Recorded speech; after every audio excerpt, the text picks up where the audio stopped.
As it concerns Xandria covering music from outside artists, I think in presumption we're going to be 2 for 2. Speaking of the Fire and Ashes EP, because we just humored the Meatloaf cover of I Do Anything for Love, but I won't do that. And if you took that journey with me for a first-time witness encounter that was on my end, maybe for some of you that won't be the case if any of you are fans of Xandria that advanced me, but if you're as well a developing or new listener to their work, I want you to feel welcome here as well. Music is best enjoyed by collaborative means, and I wouldn't have it any other way for that cover, which I've looked at some pretty good covers from a multitude of artists here that I've recognized, whether primarily in the metal sphere, I've been a metalhead for a long time, or maybe some outliers from that. We've heard some good work as it concerns evident reverence and honor shown to many artists of renown that, like the late and great Meatloaf was, even the little I've experienced his library, just maybe by 1 or 2 pieces, including I Do Anything for Love in preparation, or I Do Anything for Love, ... But that reference maintained even amidst similarity on voice or wild variation. And Xandria maintained a lot of the number based on structure, narrative, pacing, key was switched slightly, alongside reorienting the number to a symphonic metal style of what they're very proficient at. A favorite particular subset of mine within the metal world. And Xandria, being of German origin, it's no surprise that the European metal sphere again would just bedazzle, but in a covers respect. And a lot of credit of this is not just going to the score, right? Their vocalist at the time, which, again, as I've said, I love from Xandria in any window of experience we've taken together, which has been an elaborate journey digging into their history for numbers of reasons, but as I've qualified before. But this time in their history, with the vocal leadership of Diana von Giersbergen, who's become a favorite of mine, and if you have heard their cover of Meatloaf's number, you know why. The versatility of her voice, the command, the depth, the emotions, embody a very proficient classical tone that is well suited for symphonic metal, with a bit of a pop edge that kind of plays into the presence of what is mandated by I Do Anything for Love on Edge, but tapping into those very light spinto soprano roots of, again, an operatic capability of what she readily masters, and higher inflection on that song, but well-suited voice for that number, and carrying on a fitting legacy and honor shown to Meatloaf. It's an experience of a piece that I will not forget about easily. So I am sure when I say that we're walking into this next cover, we're going to see the same effect. And now, with Sonata Arctica, our second cover, in fact, that we've experienced together of their work, the first being Metalite with Full Moon, and that was fun. I love that number. I will also give you a preview of things to come. Like Xandria, I don't know when this is going to be, because as you know, I cover a wide field of artists, whether renowned names or maybe emerging within the metal world, or again, some exceptions apply to outside territories, not just geographically, but because any space in the world, as far as I'm concerned, is open. We got talent everywhere, and I love to recognize everybody, whether they be by my own individual discoveries or connections maybe offered for certain groups, like with a Sonata Arctica reference here, or by your recommendations. And I'm sure Sonata Arctica as a name has come in. So once I catch up with some of the other groups I have planned or I'm in the process of covering, I will get to Sonata Arctica, and we will, like Xandria, take a deep dive of their work, of which I have already mapped out what that journey is going to look like. Full Moon inspired this, and just coming off of Don't Say a Word, which in our time together where that series will be governed by Fresh Impression Vantage of what is typically an exercise here, this one will be a reintroduction piece. Similar to Full Moon, too. There will be 2 exceptions, because I just listened to Don't Say a Word. Again, to give a good comparison. Maybe I should have thought about that in advance. I was already halfway through the number, though, when it occurred to me. Oh, you have this on the list. Anyway. Reintroductions, fresh witness, all the same, it'll be fun. And I cannot wait to talk about Don't Say a Word with you. That piece. Oh, by the way, Sonata Arctica, if you're not familiar with them. Finland has some particular power metal favorites. A real strength in that voice, it seems. I'm thinking of Battle Beast as well, who I also love. But Sonata Arctica having emerged, I believe, in the mid-90s, I hear the 90s tones to this explicitly when I listen to it. Just pieces I'm familiar with, maybe 90s to early 2000s. Oh, it's just enshrined by this number. So, Don't Say a Word was a debut. I don't have the record presented right now by name. I'll reference it in post. Maybe I can find Reckoning Night. So it was a feature there. I forget which track placement it was registered as. but it's a fun number. I love the swing of it, good pop mood, beautiful key, great vocals. It's a fun ride. So I'm sure walking into XANDRIA, and the fact that they're not just, again, symphonic metal, but also I'd say symphonic and power infused, that last piece demonstrated that immediately towards the end. We're going to see that, I'm sure, take effect. They're a fitting voice, I would believe, to adapt Sonata Arctica into their own style. But how will it compare? Or change, transform, in a sense? What is the metamorphosis, or maybe the lack of, that we'll experience with XANDRIA? Reverence, obviously.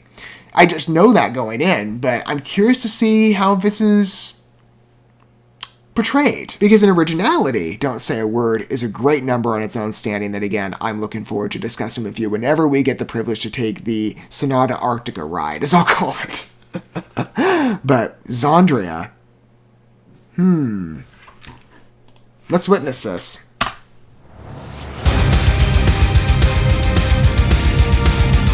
Shifted a bit, I believe, on key, I would think. This feels matched to one of their scores.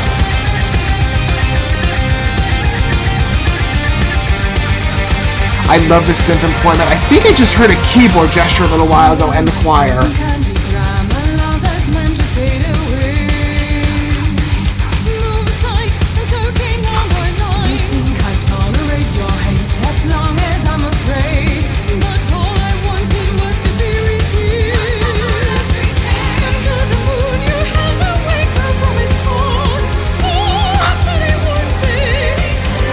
Oh, I hope that, oh man, that note sounds great on the key, but hearing the operatic come in,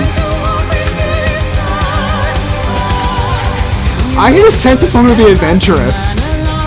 The core of the number is still here, that roughened power metal groove.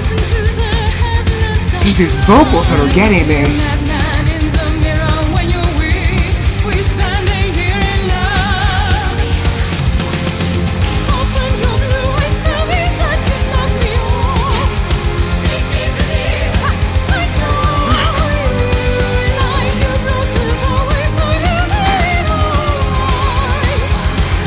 Strict articulation in certain spots, and then just such natural flows. See?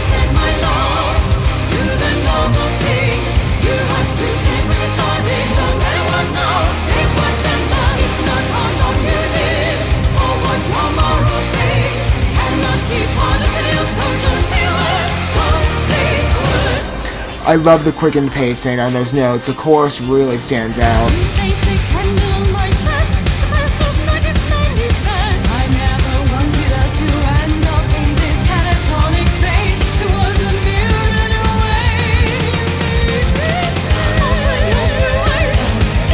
It's in how delicate the number is. Again, it's such a finely tuned piece in the background respects.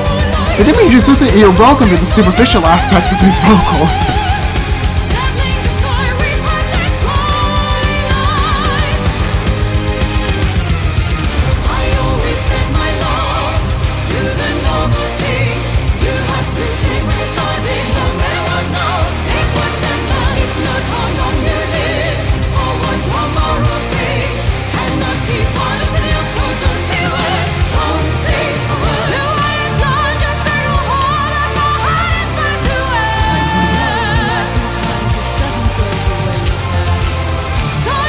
I love the switch on the vocal personality too, to go to a spoken word. Ashes to ashes, dust to dust.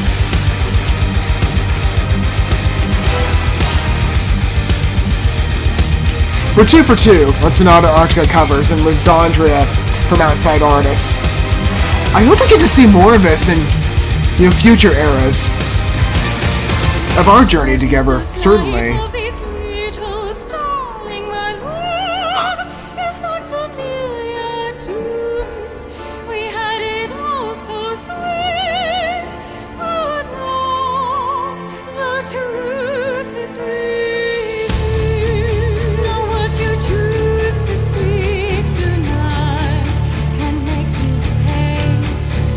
I love this pulse.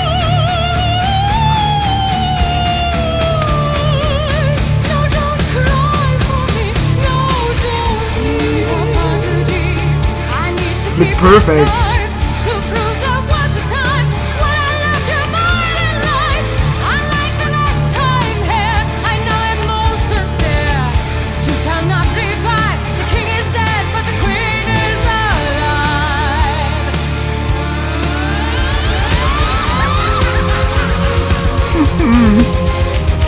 This is so perfectly suited to the voice of Xandria.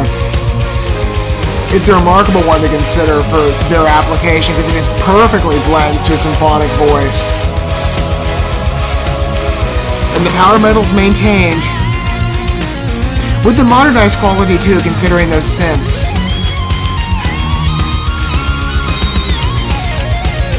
Legacy preservation. Just explicit with this one.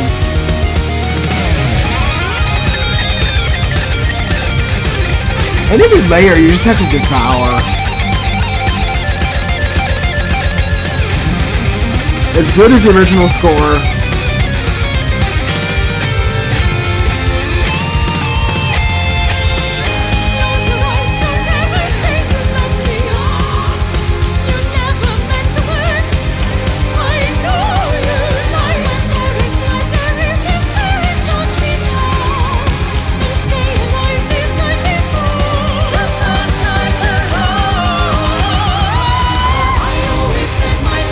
Have we heard her go that high before?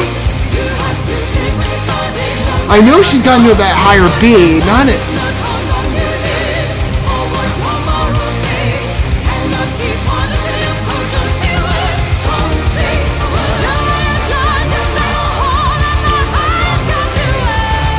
Talk about making use of time. We're like just nearing the end, filling every second.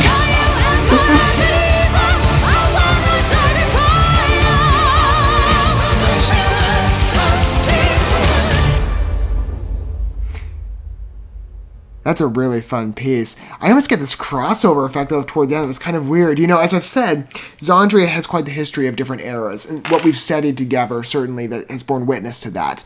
I'm thinking of where we started in large part chronologically with Manuela. It's actually not true in terms of time, but if I'm going in order of release dates, with exception to two of the Lisa Middelhoff-led numbers, the core of our study began with Manuela and has ascended from that point on. That end gesture, some of the ones that are spoken in a different language with Neverworld's End, at least in the four that we've studied thus far, just a little tease of what's to come, because I might have, expounded a bit. It was almost like I'm hearing Manuela in the number. And Diana and Manuela do have a bit of a similarity, though again, each artist in terms of how they've graced our ears does have individuality, complementary proficiency, and well-suited ability for Xandria on where they choose to go again in the symphonic metal stylization, which, don't say a word, is suited for and well-tailored to.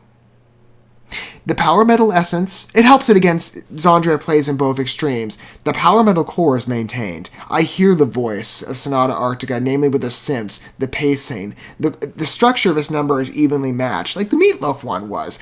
Complementary agents that do put it in a position where it's not...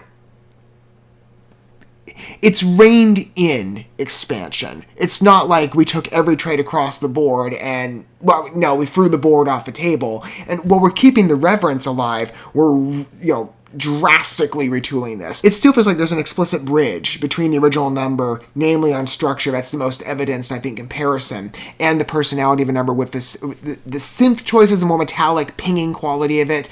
Some of the lighter, I love the background effects in this piece. Every layer is so well voiced on this one. Just beautiful demonstration. But it feels like, again, there's an evident compatibility with this piece, where it doesn't feel like it's too drastic of a canvas reorientation. Not that I would complain at all, but I'm sure it would be a feat to behold anyway, because we're considering Xandria here. It's controlled variation, but exaggerated as much as it can be. Unapologetically liberated. I just love the experience with Fire and Ashes. And we started well with the original pieces, and I told you we would come back. I'm so glad I did. I always intended to. It just took some time. But to hear it now, I had no idea. I mean, going in with Xandria, I knew we were in for something special. And the covers of their original works were fine enough. I had no clue what we would witness, though, if outside artists considered. Meatloaf? And now Sonata Arctica. as I said, I cannot wait to dive in Don't Say a Word in terms of its original condition, but we're talking about this reinvented form right now, which I feel, let's give the original the credit it deserves, but this one stands right alongside in terms of proficiency and beauty. I freaking love the adventure of this number, and it just allows Diana just to jump as an artist and go for it. There's such a big personality to this number that, again, her vocals have the capability to ascend to. And I don't think we've hit on that level of range. Now, I have known, because of future steps we'll be taking, as I've said, our XANDRIA journey is part of a larger development, as I've been calling it, a Diana von Giersbergen artist spotlight study. And I do know future steps we'll be taking when we get to them imminently soon. I'm looking forward to that. Our next chapter will be with Ex Libris. There's been several steps that I've noted in terms of our time together that we will be taking with her credits, whether they be hers or maybe other collaborative artists. But Ex Libris is the next, and I believe, final stage of our adventure, at least in how it will be organized. I have not ventured into those numbers yet, namely on Generalized Fresh Witness. I maybe know some little percentages of one of the pieces off of Medea. I'm thinking of track, I think it's 7, Daughter of Corinth. I'm very familiar with the high B that she hits, and I thought that was, I don't necessarily want to say the limitation, but it's maybe the cap of what's witnessed on her numbers, unless there's maybe a XANDRIA piece I'm forgetting about. Well, I think I've mostly credited just to that B range or under. I'm pretty sure she hit a high C on whatever octave that was. Just snuck it in. Like the operatic influence, it just proceeds immediately with intention. Like, this is where we're going with the number, and we don't apologize. And it's... I appreciate that, because the experience of what we get is so rewarding with the number, just the vocal personality, or as I said, digging into the layers of this one, the particular pinging synth quality to it that feels so well married to the original Sonata Arctica tune, blended with the subtlety of that opening keyboard. I heard that in the gestures of the choir. It just, every little touch to this piece rings back to that original number with such a beautiful heralding effect that I love. Just seeing that reverence brought to life and elaborated on with devotion. Don't Say a Word is, I think, again, I'm not one to play favorites, because the Fire and Ashes EP in its entirety, as well as our journey with XANDRIA, has been quite welcome in any iteration we've witnessed together, but it's right up there with I Do Anything for Love, but I Won't Do That. I told you that we were more likely than not in for a piece of achievement, and am I wrong? Oh, that one's fun. It's quite a, maybe, I don't know if this is the right way to phrase it, a contemplative piece. It requires a number of secondary experiences. We have to humor it again and again and again to really take in those intricacies. As I said, though, the background of this one just gets me. Every little step of the number, the gestures of the synths, the piano, the score construction, the body of it, how well matched it is Sonata Arctica on tone, power metal emphasis, symphonic metal intrusion on its retailoring that fits beautifully to XANDRIA, even the key pick. And then there's Diana. Just the vocals in itself, man. Again, maybe this is the first introduction to not only XANDRIA for you, but for her. Isn't she capable? You really got a good window for her ability there with, again, her operatic. That reach she's got. Man, I've said every piece that she touches, she feels well molded to. She can literally fit into any metal number. Again, the more clean extremes. They're not her do unclean yet, but she's one of the most talented singers that I've had the honor of being graced of and introduced to in our time together, and I cannot wait to hear more. Future discoveries, foretold of what's already prepared for you, and what I have yet to get to, but our Diana adventure still has some steps to go, and I'm looking forward to that. As much as I am as well with XANDRIA, a favorite of mine, with good reason. And in the cover territory, as excellent as their original numbers. I can't wait to hear more. And we are in a different era of time with XANDRIA, right? Now with Amber leading the group and a bunch of new members being shuffled in. But again, that's how I walked in with The Wonder Still Awaiting. I came in for the present day. And every chapter of XANDRIA's tenure, I've loved. For different reasons, for specialized reasons, because each moment of time with XANDRIA has boasted individuality, but for the most part, with respect to the origin perhaps being a bit of a differentiation between more of a gothic pop voice and now transforming into symphonic metal mainstream familiarity, it's been a privilege to introduce myself to each chapter of XANDRIA's history, alongside many other European metal and symphonic metal favorites, but they constantly stand out in my mind. And now I get to put them in the territory of excellent cover artists. I hope we get to hear more from, just based on these two numbers, including Don't Say a Word. It's a fantastic time to spend with you. What a wonderful number. Highly capable, fun. This is what I hope for with music, and I readily get it. I would love to hear your thoughts down below on that one. Whether you're a new XANDRIA fan or a familiarized one, what do you think of this piece? And are you a Sonata Arctica fan? Maybe that's what brought you in for some of you. Maybe you've not yet experienced XANDRIA. Or maybe that was your first time with Sonata Arctica's work. I mean, 2 pieces now I've heard so far, in the cover respect, and both great. Full Moon, and now this. And our Sonata Arctica adventure, at some point, I don't know when that'll be, but it is coming. And I'm looking forward to that, because we'll get to talk about Don't Say a Word in its original form. But in this new version, as beautiful as the original one is, as I said, this one for me stands right alongside. It's equally capable. It's just a gorgeous number, fitting for XANDRIA, and I'm very glad they chose it. And that we got to take the adventure together on a first-time listen of that one. That's an experience I will not forget about. And I'm sure for many of you it'll be the same sentiment. Thank you so much for watching this video. Before you bounce, feel free to drop a like and comment, subscribe to this channel with a ding on the bell, and share this video with your friends. And consider checking out the description here. There you'll find links to my other channels, as well as addresses to my other social media accounts and ways you can help support my work if you feel so inclined. May God bless you, and looking forward to when our paths cross again.